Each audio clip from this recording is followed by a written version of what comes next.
All right. Is that no? Oh wait, no, because it scrolled way over. That's why. Okay, we're recording. All right. So, do you want to introduce? Do you have to state what this is at the beginning, what the podcast is, or anything like that? I suppose, yeah, the rules There's of the podcast world. Well, yeah. Is there some type of introduction? Welcome to. Yeah, I think in the future we should avoid repeating it over and over again. Just record something. So this will be our test run for what that intro is, I guess. Or whatnot. Hi, I'm André. I'm Pat. And we're doing a podcast. Yeah. In our super fancy studio in Andre's garage. Yes. Yeah. I mean, it's got all the fixings. Yeah. It's got everything it needs. All right. So for those of you hopefully listening at home, which is probably not many based on our last podcast and the number of views it got, but I think we need to tell you one thing that happened right before we pushed the record button. So Andre and I were sitting down and just having a little conversation about how this podcast might go, kind of in general, what we might be talking about today.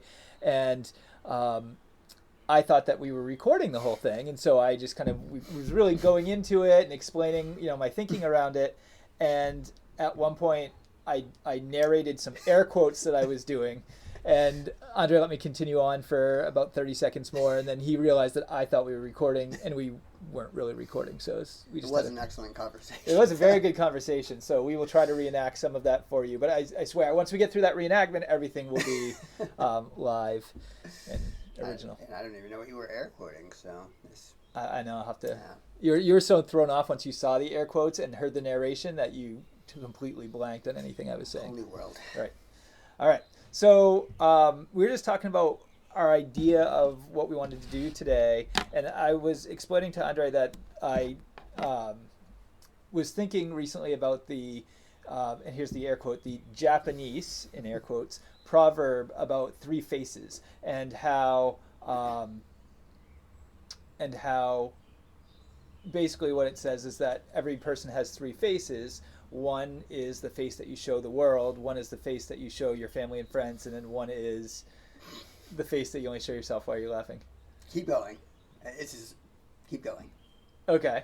So anyway, I was thinking about that. I had a conversation with somebody and they brought that up. And so I was thinking about that after. And so I was really thinking about how that's definitely something I feel is really true for me, and something that in the last, I don't know how many years, but I think I've become a lot more kind of self-aware, I hope, and in kind of a non-pretentious way. But I just thought a lot about who I am and how people probably see me and why that is and things like that. And so I was just thinking that, that does make sense for me. And so I was thinking that it'd be cool to do something like that where we try to get each other or anybody to sort of show that third face, that inner face, as much as they can, I suppose.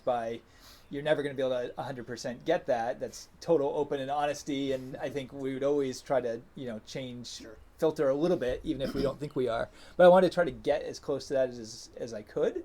I thought would be a really interesting thing, and so that's kind of what I was thinking. And so I was let's have an honest conversation where I'll talk about anything and kind of or ask about anything. We'll get to know each other as best we can and who we really are, I think is what I was thinking about. I think that's awesome. So, Pat, would you like to know what my high school self thought about what you just described, the personalities and the three faces? Because my mom just yesterday handed me a copy of my essay that I wrote on personality. Oh, according to me. Yeah. So, I'll be right back. You can continue to talk. I probably won't.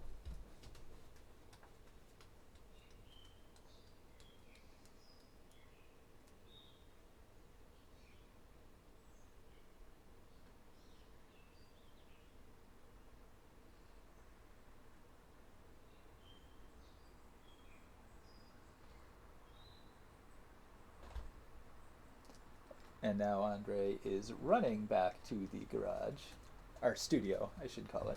All right. So maybe this is a good opportunity to have a reading session. Yeah. So I'll just Do you want to read it or do you want me to No, read you it? go. Okay. It's yours. Personality, wait, I'm doing air quotes right now. Personality, according to me, by Is this André Davis. for our like high school psychology class? Did you take that psychology class? I did. We did the serial killer. Yes, that's right. Yes, Yeah. Infamous serial killer Which video. we should reenact as well. That would be actually a really funny thing to try to remake some of our videos Oh my god. from back in the day. But like, we could really, Yeah, we could do it. we could do it up. Not only do we have technology to like really, we could put like special effects in now, but like, We still have access to the property for the King Lear as well. that is true. Yeah. All right. Personality is broken into two parts.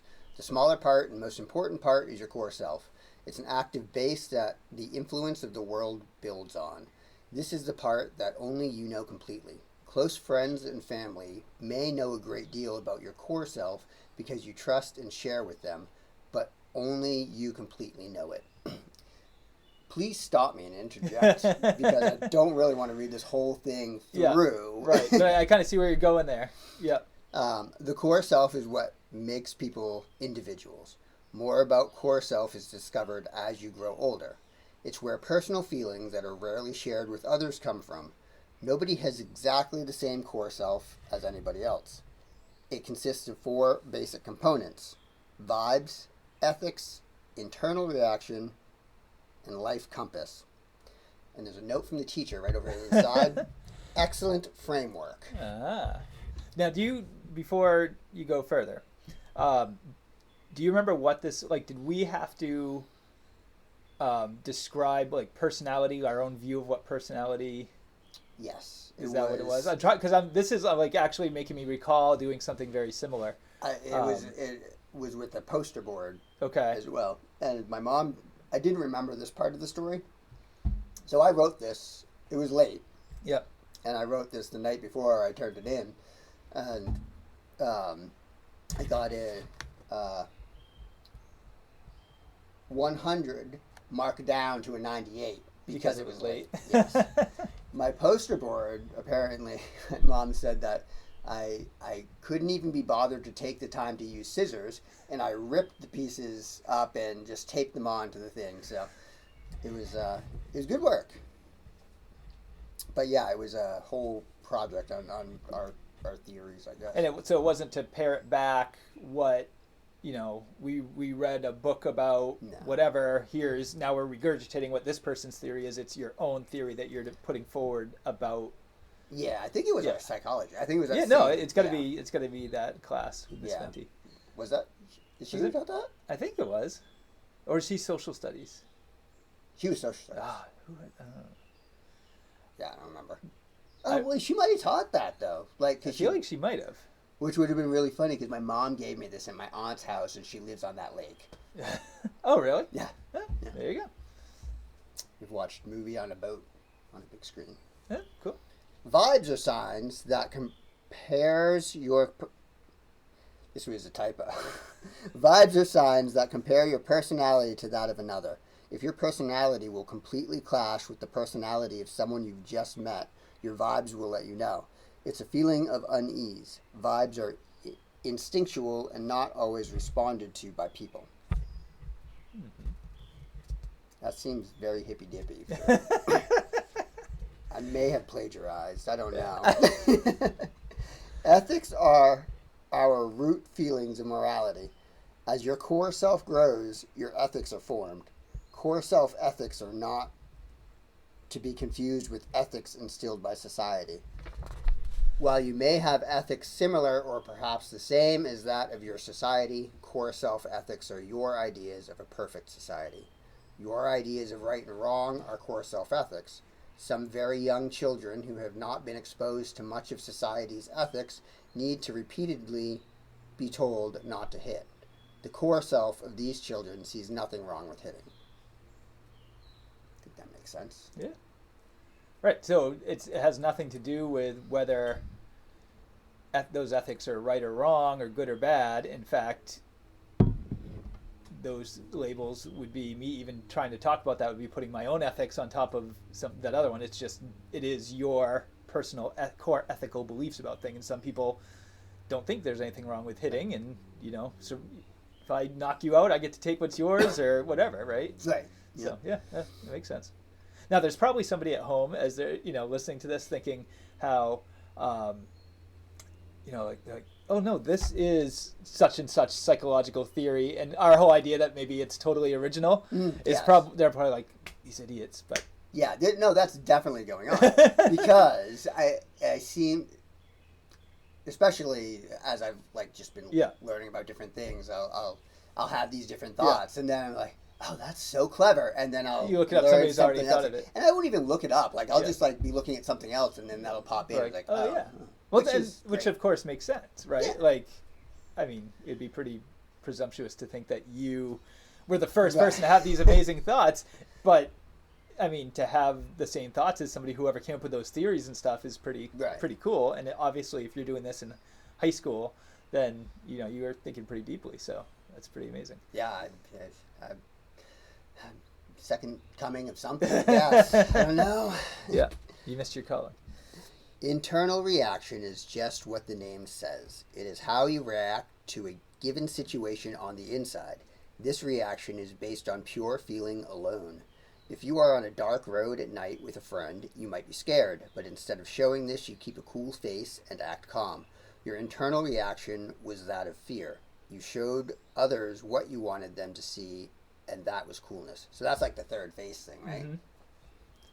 Yeah, yeah. Well, I think so. I think that would definitely fit with that.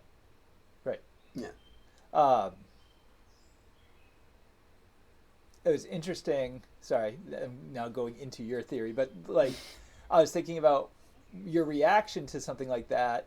Could be part of that. Could be instinctual, versus, because you said it's emotional, right? Based on emotions. I thought I said it was instinctual.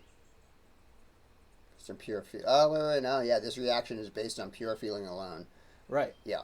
So, which I would think how you're feeling is tied into that. So I'm not saying it's not based a lot on your feeling or emotion, but it's, unless maybe you're thinking more instinctual versus like feelings of like anger or. I mean, that would make sense to me. If I were to just read this like that, I'd be on your, like, Right. with you. Like, Yeah.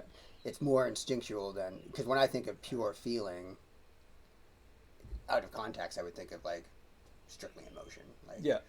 happy to be there, or And I think certainly like emotion has a huge impact on our actions and the way that, although you're not talking actions, you're talking feelings, how you're feeling inside. well, yeah, it's internal reaction. Right, so. and you said because your outward actions would be different. Yeah. Anyway, yes. So All right. that's kind of right up the alley. Up the alley of what I was talking about. Yeah. Me and the Japanese are like Yes, one. yeah. Your life compass directs you through life, giving you urges to paint or study or just relax. This is the part of your core self that tries to keep you happy and balanced. If you are working hard on a project and haven't had a break, you may feel an urge to drop your work and go down some sort of recreational activity that you enjoy.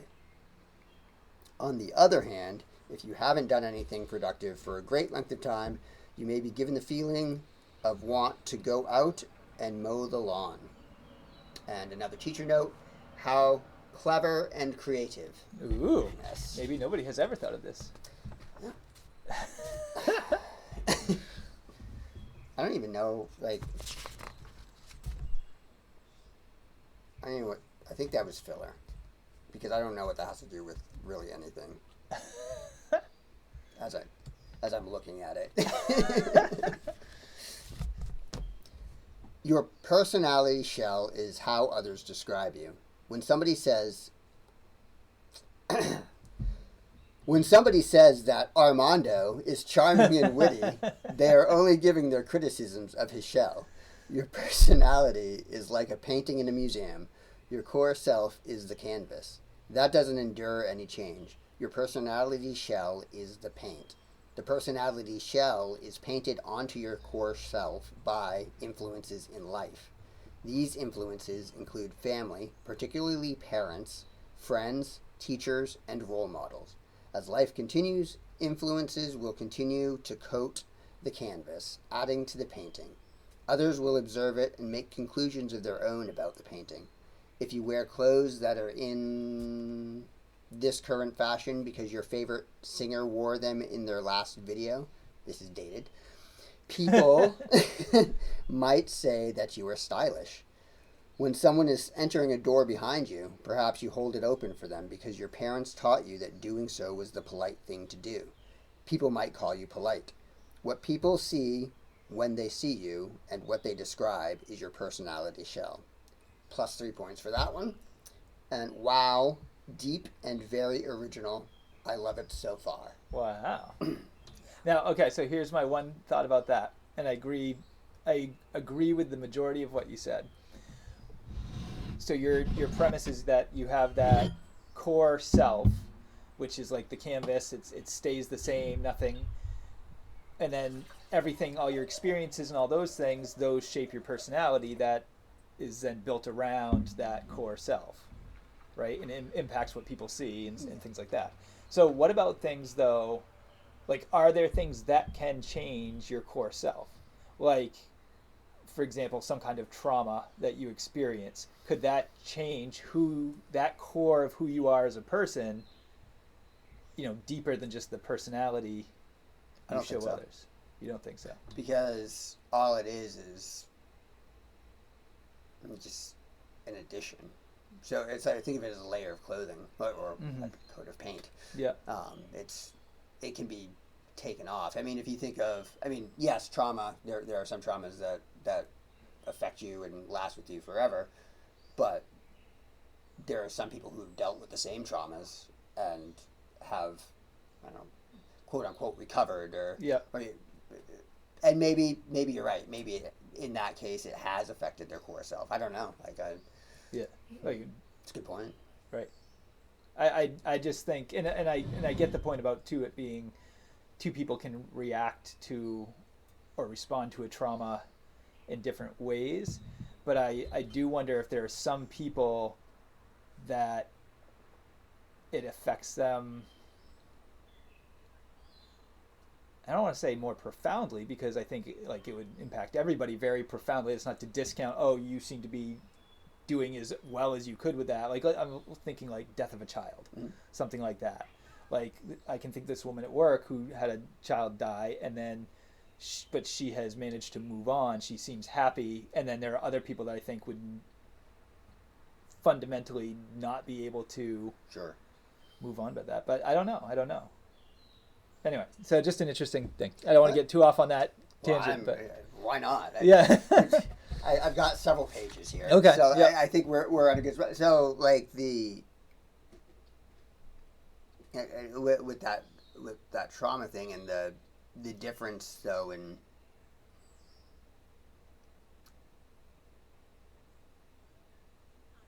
like, I wonder if that difference, if it's not like they handle it differently, but they know how to handle it differently. Like, it's either you don't know how to do it or you don't want to change it. Yeah. Type thing. If you want to change it. Mm-hmm. But I definitely see to the other side of that, like things like you talked about how like a parent teaching you to hold the door for somebody because that's polite. Mm-hmm. And so I was just thinking about that too, and how I definitely agree that that's part of your nurture and your environment shaping the personality part of you, the layer that goes around your core self. But that's kind of an interesting example in and of itself, because like you can hold the door for somebody because in your core you feel like that's a really important thing, that people are kind to one another and want to help one another. Like, those are core values that you talked about, that your core self. And so that then connects to that behavior you were taught as a way to express that. And so you really see that as like a positive act. And then you could have somebody who holds the door for people because they were taught to do it, and they're pissed that they have to do it for somebody, and it's annoying to them, but yeah, that's what people expect of me, so I'm going to do it. It's the same act. Both were because they were taught by somebody, but there's a very different sort of motivation for those, and feeling that act elicits. Sure. So yeah, I think that's kind of an interesting. Yeah, completely different context as Yeah. to what it is, and it's kind of like that. Well, it's very much the ends justifying the means type Yeah. thing. Like, Yeah. sure, they're holding the door, they're being nice, but do you appreciate that the same way that you would for somebody that's really holding the door? Right. Like, because they want to do that. Right. And that's different than what you were saying, I know. That's a whole nother level on it, and that's an interesting one too, because you'll never really know that person's motivation. Like you can never get inside their head and know what they're feeling, you know. But like, yeah, if you knew that person was like, whatever, or is holding the door for you and thinking, you know, thoughts about how they want to bang you or something, like might be flattered, but like I'm sure there are other people that would not, you know, like.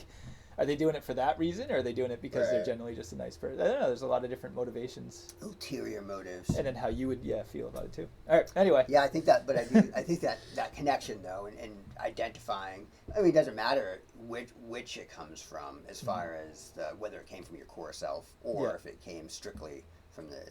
At the end of the day, doesn't matter, and that goes to the perception thing.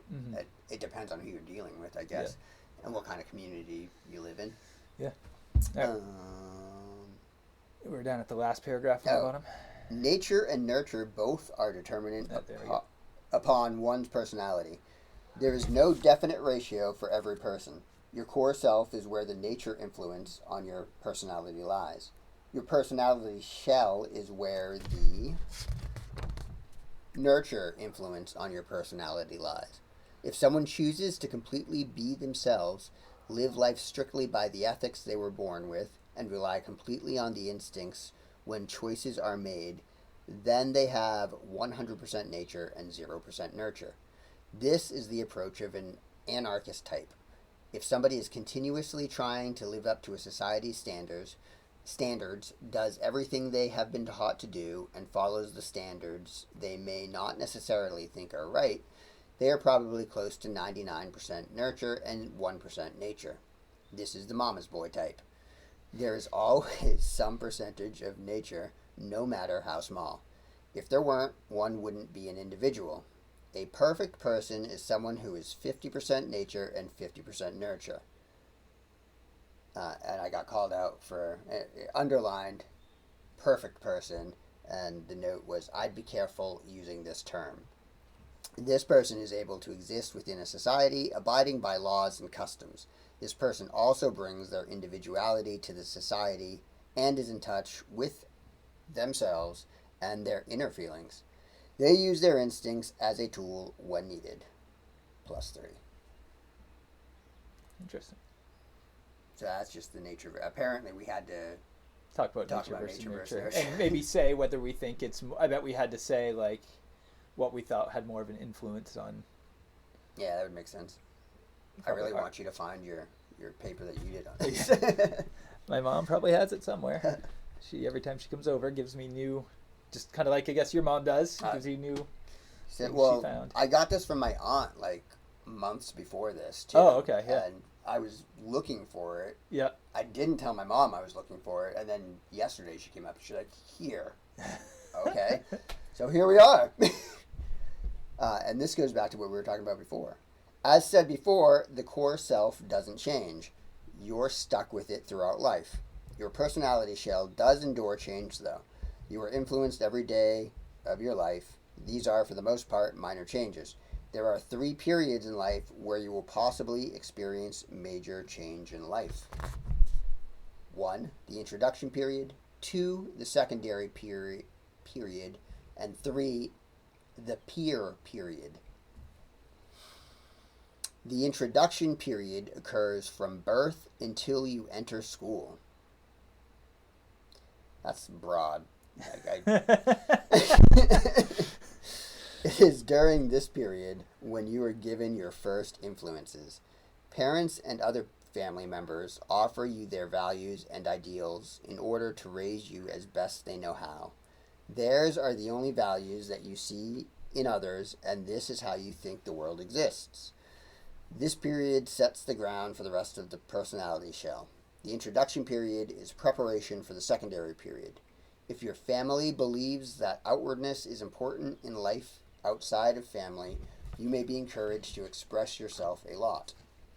Because at this stage you do not have much control. You wear clothes that your parents have dressed you in.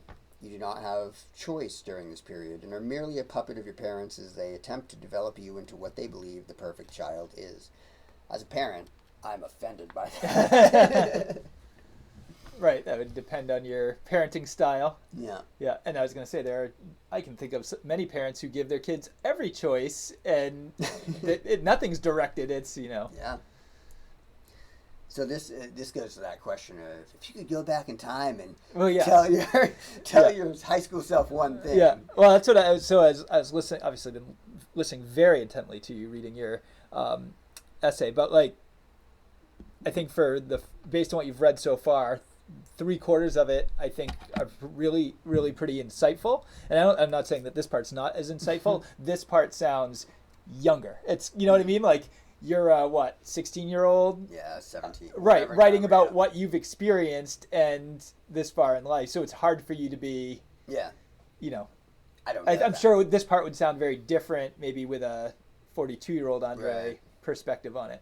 And my grandmother who just passed away was 96. Like I'm sure she might have. Right. Oh, you're naive at 42, thinking about this is how we. Right, but anyway. The secondary period occurs from the first day of school to around puberty. During the secondary period, you encounter the first major influences outside of the family.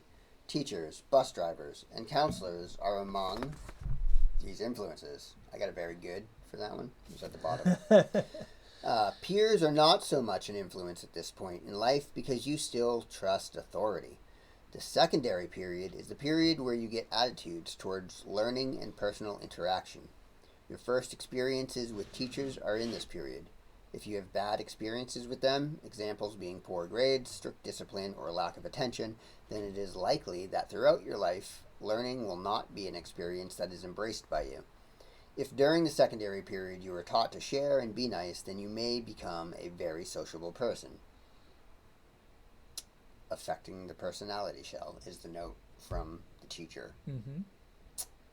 With an exclamation point.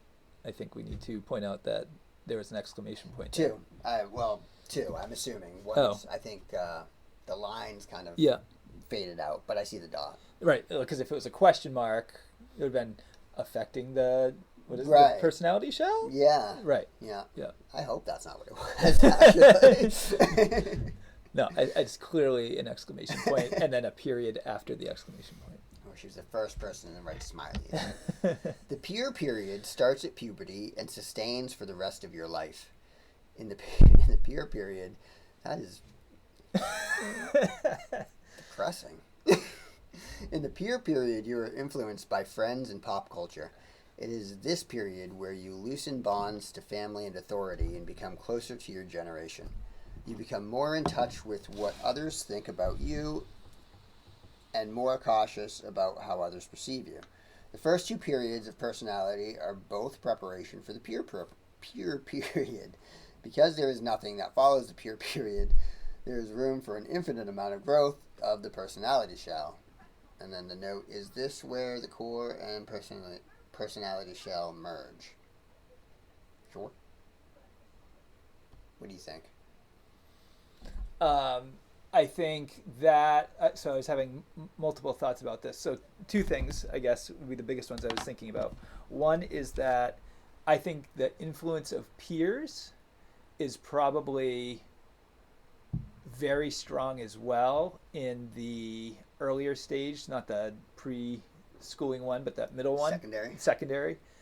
So I think the influence of peers is stronger there. You had mentioned more like teachers and bus drivers and, scoutmasters or all those like different adults in your life. But I think that peers and the reactions you get from peers or the way that you interact with peers or try to fit in with peers, I think all those things play a bigger role earlier than kind of what you're saying. I think when we get up into our teenage years, our puberty time, I just got done teaching puberty education to a whole bunch of fifth graders, but that is a time where socialization becomes a bigger thing. You want more independence from your parents, all those things. So I agree that I think it becomes a stronger influence there, but I think it's also pretty important earlier on in defining your personality and stuff as well. I see that like as a teacher, we see kids all the time that, you know, oh, these kids like dress a certain way. I'm going to dress that way. Already, you know, at fourth grade, Right. which I don't think would have been. That's around puberty for some kids, but for others, it's before puberty. So, I don't know. I just see, you know, kids copying how other kids dress, or they, oh, I play football because all my buddies play football, and you know they're not really as into it. You know, like that kind of stuff. I think people start doing things to fit in with peers or to get reactions. Not everybody, but some.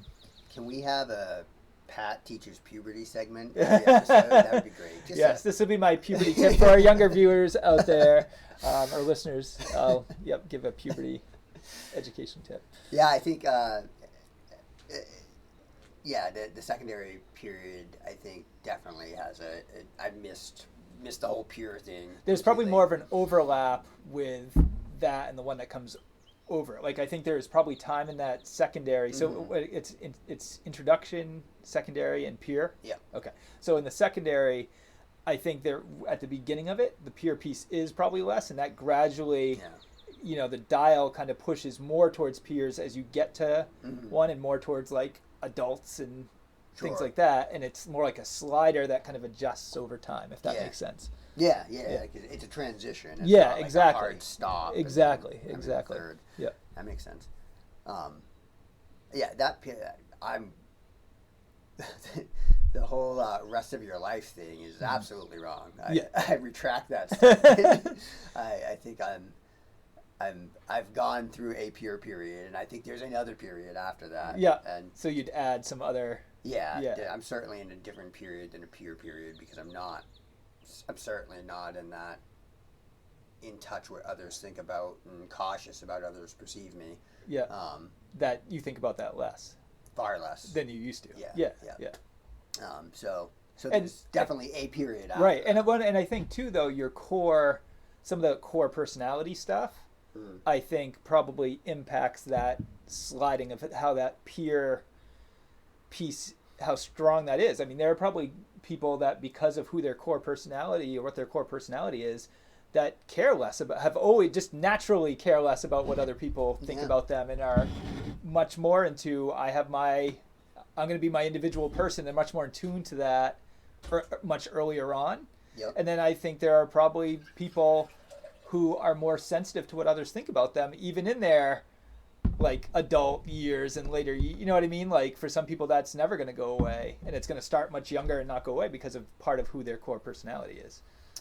I like that. That actually makes a lot of sense. I'm thinking of it as kind of your core personality is a type of material. So you've got concrete or you've got wood, and different types of finish are appropriate for different. It will stick better to a different type of finish. So you're a different core personality. Those the shell pieces that paint going on is going to work well with the core personality, or it's not going to work well with the core personality. Yeah, that's really cool. And so like so kind of in that vein, somebody who's very sensitive to what others think about them, that peer piece is probably going to have a greater influence on how their personality, like what sticks to them better, and how it shapes or adds on to the core, or you know what I mean? Like if that's something that your core personality makes you sensitive to, then that's going to have a bigger impact on who you become and the layers that you put on. Yeah. Okay. So yeah, we're I think in sync on that.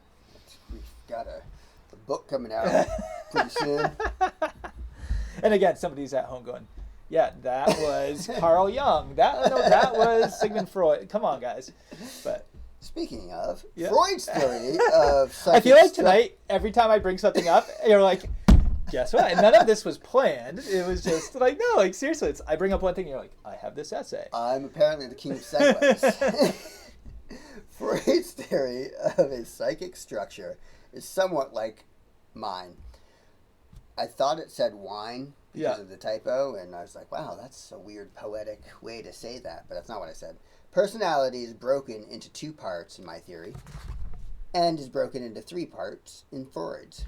My theory has nothing to do with sexual development. That's good. Thank you for making that clear. I feel I should have bolded that. Freud's entire theory is centered around sexual impulses toward gratification. Yep, that's it. That's our comparison. Skinner, a behaviorist, believed that a personality is 100% nurture. He thought that a person had no control as to what they become and lived completely uninfluenced. My theory is different. I believe you have the choice to follow influence or not to follow influence. Even if you choose to follow influence, I believe there is at least a little bit of nature in every personality. Erikson, a humanist, is closest to my theory. I believe that you can choose to live by influences and control how much influence you choose to live by. Erikson believes in stages that shape a human. And depending on how the stage is followed through, different traits will develop. That is also what my theory suggests. However, you are able to change your traits if you want to. Okay, so that's not the core, it's just the traits. I'm closest to a humanist. I also sort of follow the trait theory. I believe in influences throughout life, but I also think that you have natural traits. How you choose to balance nature and nurture is a conscious choice. And I quote, I loved it. How original. I'd love to submit it to the writing excellence. I don't know what the writing excellence is. I don't know if it ever got submitted. That's great. Maybe I'm due large sums of reward money.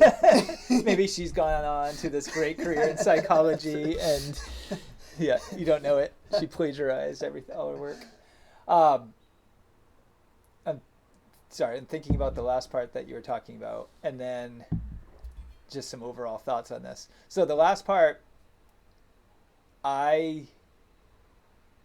it makes me a little uncomfortable hearing that when you're saying how I heard choice a lot, that people make, and you even said it's a conscious choice, and so that people can choose to act certain ways or respond certain ways to things. And so that one I think is sort of hard, because I would lean, I don't know, I'm really torn on how I feel about that. Because there's part of me that says, like, there are things that can happen to people that would be really hard for them to make a choice to act a different way. Like, whatever that was so powerful that, when you lashed out that way, I don't know, like, so essentially we're saying, like, all crimes are like there are people that don't have mental illnesses that take away their control to make those choices. I guess might be a way of getting at that. So let's say, I think to the extreme, yeah. I mean, if I were to like be hard pushing this point, then yeah, I would say that. But yeah, I mean, I think realistically, I don't know enough about mental illnesses to say, and nobody knows. How do you not know enough? You, at age 8, wrote this whole. We'll keep going younger every time we mention the age. I was 6 years old. I was bored. I was still in the introductory phase, and I came up with this theory. Okay, so then the bigger thoughts. And I don't even know if I was at that point making sense in what I was trying to say, but no, I guess you were, and I think I can kind of frame it a little bit differently, because I just heard it someplace else, as an example of anger and making that choice. So like if there's somebody on the phone, if you're on the phone, and I'm not suggesting this is how you act, but if you're on the phone and someone you care about is in the other room and they're being really loud, and then you yell and you say, hey, blah, blah, blah, blah, and then you reel back on the phone and turn on the polite voice because you're off hold. Yeah. Like, you're angry in that moment, but you've chosen to turn it off when you got on the phone. Right. Yeah. Okay. So I take everything to the extreme, and then but that makes more sense in like day to day. Yeah. Yeah. Yeah. And it's kind of interesting. Like, I think equally those two opposite ends of the perspective, like the simple kind of little everyday interaction type things, are really important. But so are those extreme examples. So it's anyway. Right, and I think maybe that's a very like you can or just learn a lot about somebody from both of those. Right, and I think that's a good point because I mean it is context too because yes, what does it matter? Like the conversation, Right. like are we talking about traumatic events? And Right. if we're talking about traumatic events, my example is not appropriate. Right. Like Yeah, because because that's some kind of outside influence that has a huge, right, exactly. I mean, extreme example. If that person you love catches on fire, Right. you're not gonna be like, oh wait, I'm off hold, Yeah. and then turn around. Right. I mean, Yeah. that it's Yeah. different. Yeah. Yeah.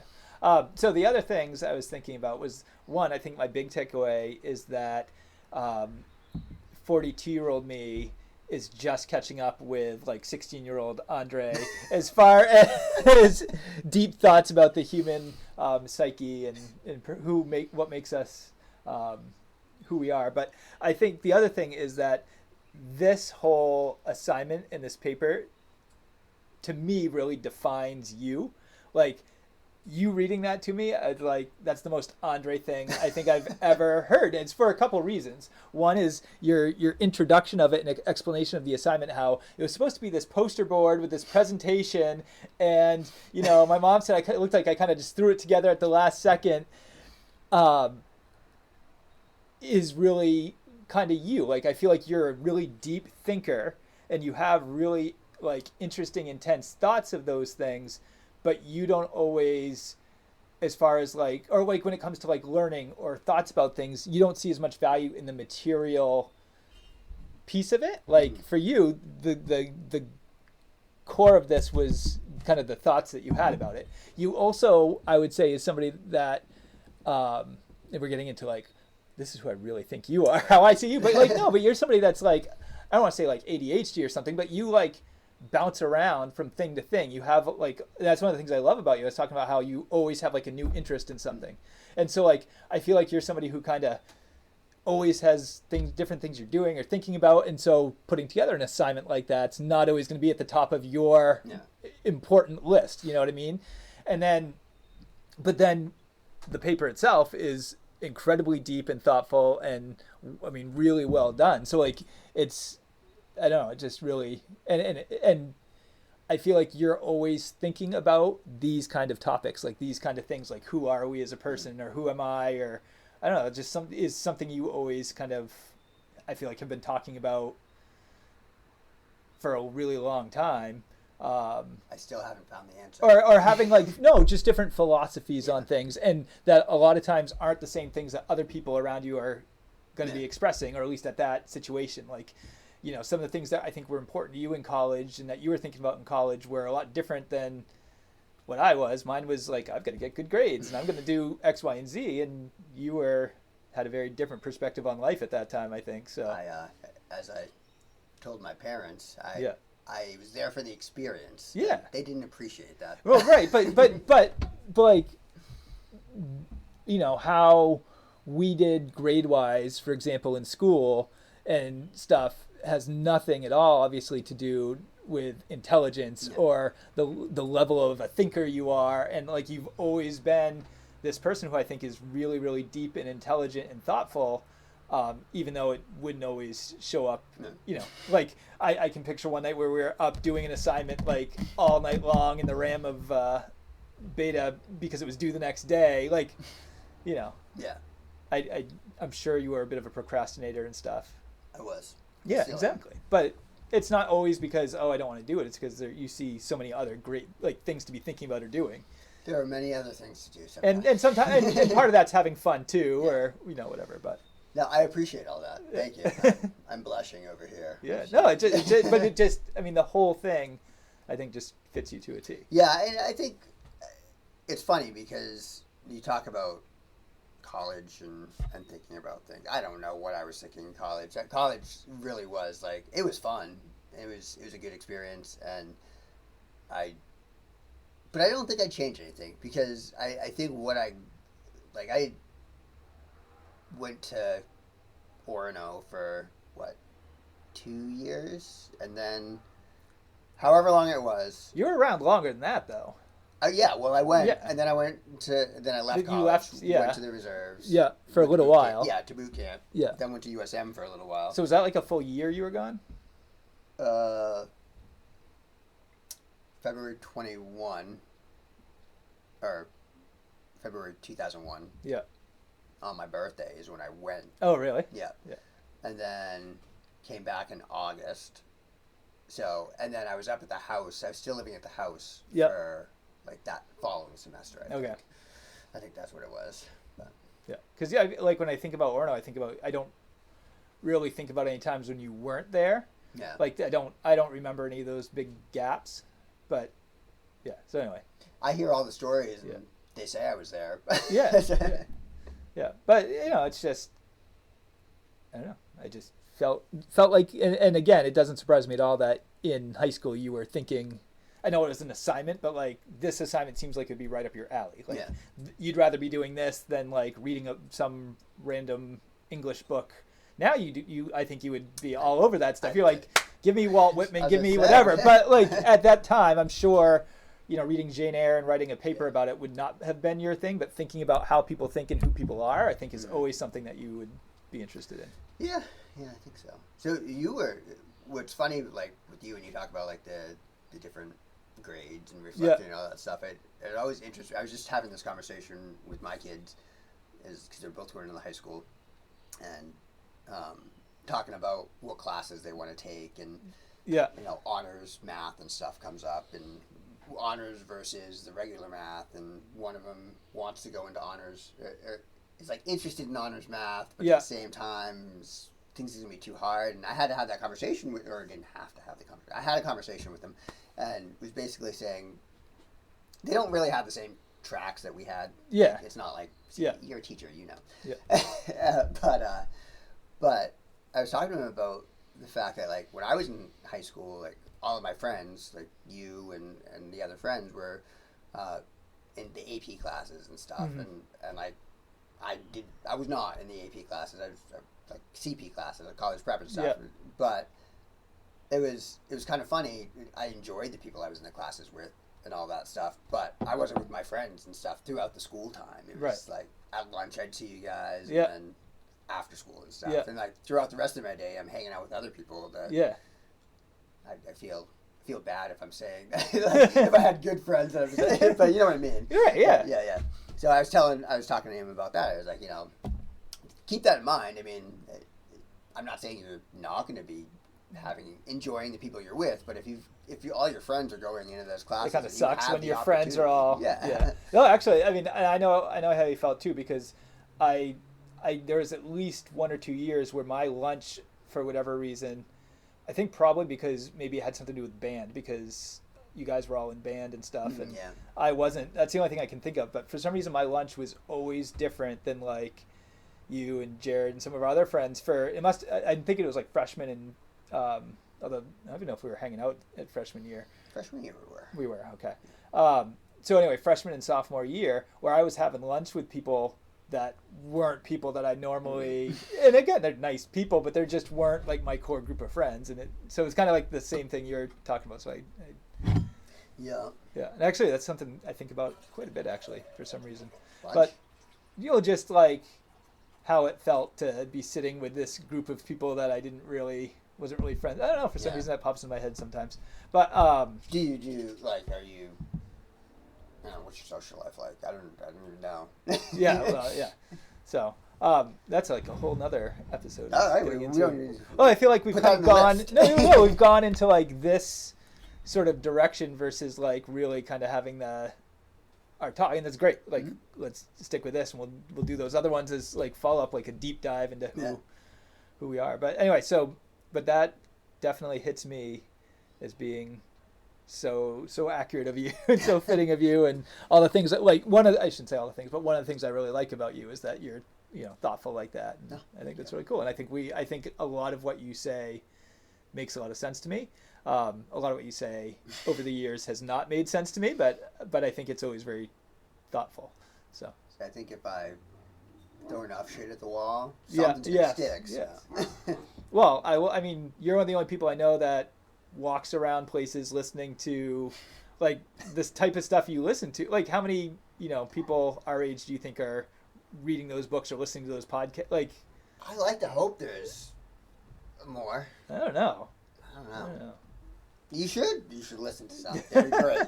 I've got I did read the Yeah. Dostoevsky book. Yeah, that was So good. that was We got to have our talk about which that. was not a light reading by any means, but I stuck with it and read. I mean, it wasn't like you said was it the brothers yeah, like, you know, big, thick, fat book, but it was definitely, especially with the first part of that book is probably like the like one of the strangest things I've ever read. Yeah. So I was trying to think of what it reminded me of. Again, we're going down a totally different tangent, but it like, I don't know what kind of other book. What book we're talking about? No, I don't think so. What's it called? The Underground? Yes. The Underground. The Underground Notes Man. from the Underground. Notes from the Underground. Notes from the Underground. It's probably good that we're like talking about this book, but we can't remember the title of it. Yeah, but I was trying to think of like what I would compare that to, where it's just like this, like throws you right into this kind of guy with these really intense thoughts, and like you have to kind of like try to make sense of it and like follow along with his. But it probably is like Crime and Punishment or something like that, if you think, which is the same. I could think of like, if you think of like getting thrown into a guy's intense thoughts and stuff. Yeah.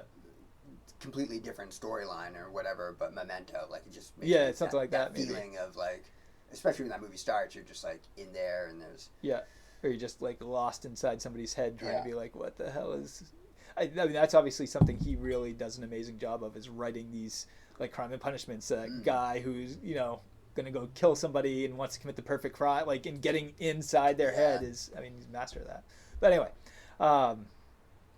so it's just funny because it does sound a lot like of kind of what I was thinking about and doing a lot of thinking about recently, and you know, probably in terms of my own life. And that's why I say I feel like I have a lot more self-awareness than I did, you know, 10 years ago. Yeah. And I don't say that to be like, again, pretentious, like I just know who I am, but like I feel like I've done a lot more of that, thinking about who I am as a core person and how that shaped, you know, the way I act and how people see me and stuff like that. And so I just, that was kind of my original thought with this, is it'd be really cool if people could get to know each other, get out their core personality, get to like people to know who they really are on a deeper level. I mean, we've been friends for a long time, and I think I have a pretty good idea of what goes on inside your head and how you think, but I'm sure there's a lot about you that I don't know about who you really are. And I think it's just cool to be able to get to know people on that kind of level. Endeavor. I think it's great. I think it's a great opportunity. And I think it's interesting you talk about the your retrospection or introspection at this point, and I've been going through the same thing, really, like where you think, and everybody else, not everybody else has, but you know what I mean, like it's not uncommon. And I feel like I was having a conversation with somebody else about this, and they kind of agreed that there's no education for adults. Right. Yeah. You go to school, and once you get out of high school, you go to college, and they're like, you're an adult and you're making money. Yeah. And then, like, everybody deals with all this stuff. Right. But you have to pay thousands of dollars for like seminars and counselors and stuff. Right. And it's like, and I think if, you know, even like going back to like teens and stuff, if they knew more about this, like, oh, my parents were real people who have complex emotions and thoughts inside of them, and it's not what they let me see. Like, I feel like that would cure so much like mental, like depression and stuff, and like these kids that, you know, kill themselves, not each other, or maybe those kids too, but like, but you know what I mean? Like, I think that's part of it, is nobody has these conversations with people to be like, hey, like, you know. Well, like with my kids, I at a certain point, I don't remember, I mean, it must have been at some point when I decided that they were old enough to be able to have like conversations and not just like pass things off. My kids would say, like, how you doing? And I'd be honest, like, bad, not well. Yeah. You know, at first, like, it caught them off guard, and they just kind of like, whatever, but then it kind of turned into like just being really like, hey, this is what's going on or whatever. And then, but I'm not saying that all the time, like, just when I'm not feeling right, I'm honest with them, and it gives them that opportunity to say that to me. It's like, I go up to them and say, how you doing? They don't have to be like, I'm great. I don't expect that, like, and it does. I mean, and I don't even need it to seem like it all has to be negative and stuff either. Like I'm just, I think there are, you know, lots of positive parts that maybe for whatever reason people don't see as well, or just things that you've learned to look at things different ways, and you want, I don't know, just anyway. So that was my original thought, was just kind of getting back to, like get to know people on a different level. And it doesn't even have to be, I think the beauty of it is it wouldn't have to be somebody like us who have been friends for since high school. I think it could be just getting to know somebody that's maybe it's a total stranger, but being like, hey, let's talk about, like, who are you? Like, it'd be cool to know who you are. And well, it's really cool too. I mean, I'm sure you have several friends, and I have friends as well. Not everybody, I think, could do that. Like, it definitely takes a certain amount of, like, I don't know, either it could be personality, but it could also be like courage or whatever, to like be able to say, okay, yeah, or just being comfortable, not necessarily courage, but being comfortable to open yourself up, and especially if you don't know who some of the people are. We're gonna have to redo this setup. Yes. if with any other person. Oh yeah.